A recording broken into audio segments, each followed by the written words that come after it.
अच्छा, अब हमारे पास एक क्वेश्चन है कि a politician promises if elected I will cut your taxes by 20% for each of the first 3 years of my term for a total cut of 60%. Evaluate the promise. अच्छा, एक politician है, उसने प्रॉमिस किया है कि if he elected सो वो क्या कर देगा, he will decrease taxes by 60%। वो 60% टैक्सेस क्या कर देगा, डिक्रीज कर देगा। लेकिन उसमें एक शर्त है, शर्त ये है कि वो फर्स्ट ईयर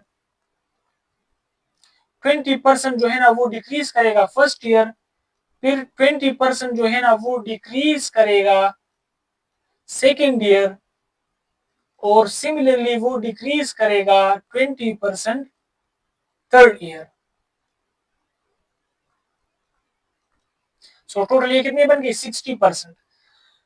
क्वेश्चन ये है कि अब इसका जो वादा है क्या वो सही है कि गलत है।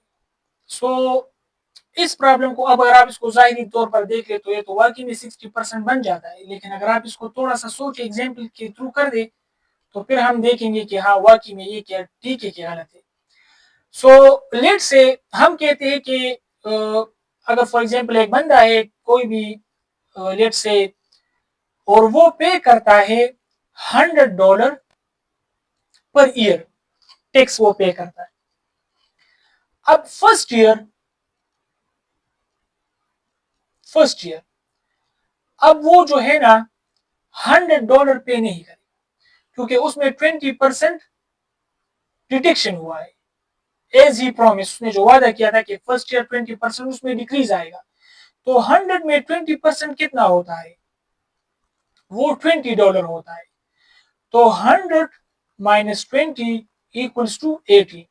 सो फर्स्ट ईयर वो 100 के बजाय जो पहले वो करता था $100 टैक्स पे करता था, अब फर्स्ट ईयर अब उस जो पॉलिटिशियन है उसकी इलेक्शन जीतने के बाद अब वो $80 टैक्स पे करेगा फर्स्ट ईयर।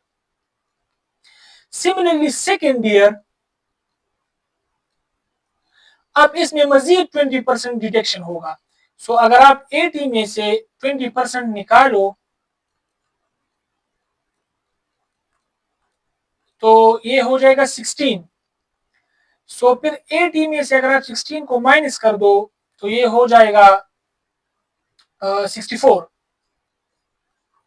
तो अब सेकेंड ईयर वो $64 टैक्स पे करेगा। स्टार्ट में वो कितना करता था, $100।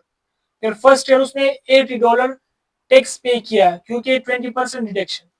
थर्ड ईयर उस $80 में मजीद 20% डिडक्शन जब हो गया तो उसने पे कर दिया $64।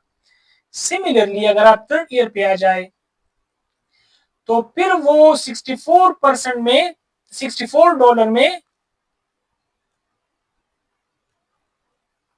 माइनस कर दो 20% को, तो 20% एक्चुअली होता है 0.2। तो 0.2 मल्टीप्लाई 64, इससे आ जाता है 12.8। सो 64 में से आप माइनस कर दो 12.8, 12.8 सॉरी 64 माइनस 12.8, इससे आ जाता है $51.2। अच्छा, अब आप इसको जरा सोचिए, शाबाश।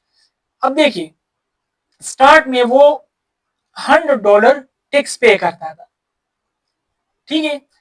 अब अगर 60% इसमें डिटेक्शन होता, इन 3 सालों में अगर 60% होता, तो अब आप सोचिए जरा कि अगर 100 में 60% कितना होता है, 60% 100 में कितना होता है, तो 60 डिवाइडेड बाय 100 मल्टीप्लाई बाय, तो ये $60 होता है। और अगर अब मैं 100 में से 60 को माइनस कर दूं तो ये कितना होता है, $40। और यहां पर ये पे कितना कर रहा है, अगर वाकई में 60% टैक्स रिड्यूस होता इन 3 सालों में तो फिर उसको पे करना था $40, लेकिन यहां पर वो पे कर रहा है $51, विच मीन्स कि टैक्सेस जो है ना वो रिड्यूस हुए हैं। कितना रिड्यूस हुआ है इसको हम देखते हैं। अगर आप 100 में से 51.2 को माइनस कर दो, -51.2 वो आ जाता है 48.8। अगर आप इसको परसेंट में भी कन्वर्ट कर दो तो ये 100 में अगर आप 48.8 का परसेंट निकालो तो यही आता है, क्योंकि ऑलरेडी 100 है 48.8%।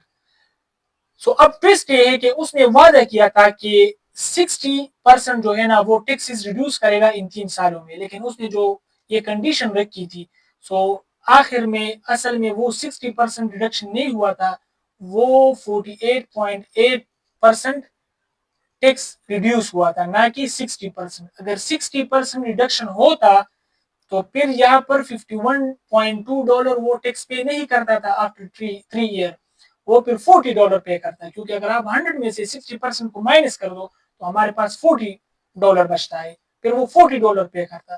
तो इसीलिए उसका जो प्रॉमिस है वो गलत था। वो क्या था? गलत था।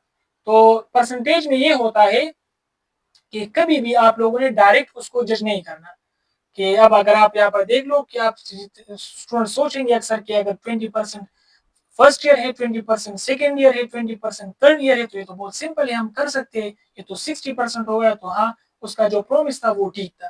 तो ये इस तरह नहीं होता।